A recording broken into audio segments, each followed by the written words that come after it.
Hello बच्चों, let's read the question. कह रहा which of the following has the lowest lattice energy. ये बच्चों लिथियम की हैलाइड्स दे रखी हैं चार, और बताना है कि लोवेस्ट लैटिस एनर्जी किसकी होगी। लैटिस एनर्जी किसके लिए निकालते हैं? आयनिक कंपाउंड्स के लिए। आयनिक कंपाउंड कैसे बनता है बच्चों? लॉस ऑफ, ये loss and gain of electrons है बच्चों। एक एटम आपका लॉस करके, इलेक्ट्रॉन को लूज करके कैटायन में कन्वर्ट होता है, फिर दूसरा एटम क्या करता है बच्चों? इलेक्ट्रॉन को एक्सेप्ट करके एनायन में कन्वर्ट होता है। कैटायन एनायन के बीच में अट्रैक्शन होती है, उसी को हम आयनिक बॉन्डिंग बोलते हैं बच्चों।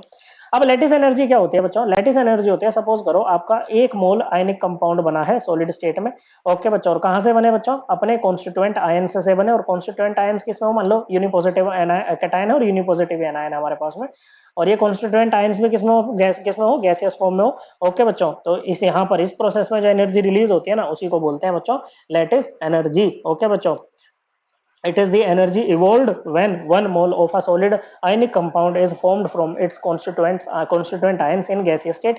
या फिर एक मोल आपके पास में आयनिक कंपाउंड है बच्चों, तो इसको तोड़ने में जो एनर्जी लगेगी ना, into its constituent gaseous ions, उसको भी हम क्या कहेंगे? लैटिस एनर्जी ही कहेंगे। क्योंकि जो प्रोसेस यहाँ पर निकलेगी ना, जो एनर्जी यहाँ पर निकलेगी ना, वही यहाँ पर रिक्वायर्ड होगी बच्चों। ओके, लैटिस एनर्जी है।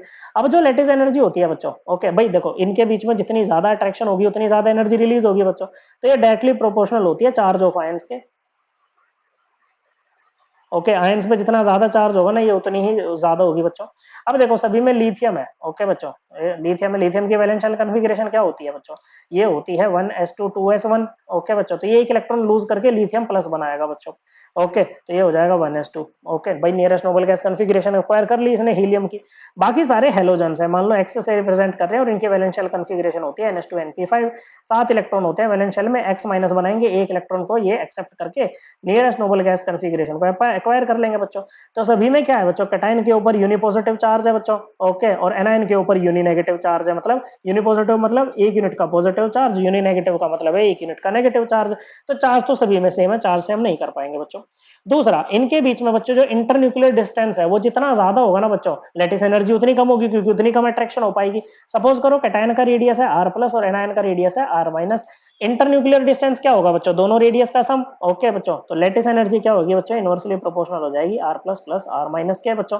ओके, अब देखो लिथियम तो सब में लिथियम ही है बच्चों। ओके, क्या है? लिथियम तो लिथियम प्लस ही है सब में। अब मेनली अब जो डिपेंड करेगा, देखो ये तो वैल्यू सभी के लिए सेम है, मेनली अब ये डिपेंड करेगा r माइनस के ऊपर। तो आपके पास में कौन कौन है? f माइनस है, Cl माइनस है, ग्रुप 17 के एटम्स के, ग्रुप 17 के एलिमेंट्स के आयंस है बच्चों, Br माइनस है और I माइनस है। अब डाउन द ग्रुप जब हम मूव करते हैं तो क्या होता है बच्चों? नंबर ऑफ शेल इंक्रीज होते हैं बच्चों। क्या होता है बच्चों? नंबर ऑफ शेल इंक्रीज होते हैं। ओके, जिसके कारण रेडियस भी क्या करेगा बच्चों? रेडियस इंक्रीज करेगा बच्चों। अब रेडियस अगर इंक्रीज करेगा तो इंटरन्यूक्लियर डिस्टेंस भी क्या करेगा बच्चों? इंक्रीज करेगा। ओके, तो as r minus increases, okay बच्चों, तो इससे क्या होगा बच्चों? 1 upon r plus plus r minus, इसकी वैल्यू क्या करेगी? डिक्रीज करेगी। तो लैटिस एनर्जी भी क्या कर जाएगी? डिक्रीज कर जाएगी। तो इनका बच्चों जो लैटिस एनर्जी का ऑर्डर बनेगा वो ये बनेगा बच्चों, सबसे कम यहाँ पर होगी लिथियम आयोडाइड की, उससे ज्यादा होगी लिथियम ब्रोमाइड की, उससे ज्यादा होगी लिथियम क्लोराइड की, और सबसे ज्यादा होगी लिथियम फ्लोराइड की। सो हमें लोवेस्ट वाला बताना था, तो वो कौन है बच्चों? वो है आपका लिथियम आयोडाइड। कौन है बच्चों? वो है आपका lithium iodide. So correct answer है ऑप्शन 4। आई होप आपको एकदम क्लियर हो गया होगा। थैंक यू बच्चों।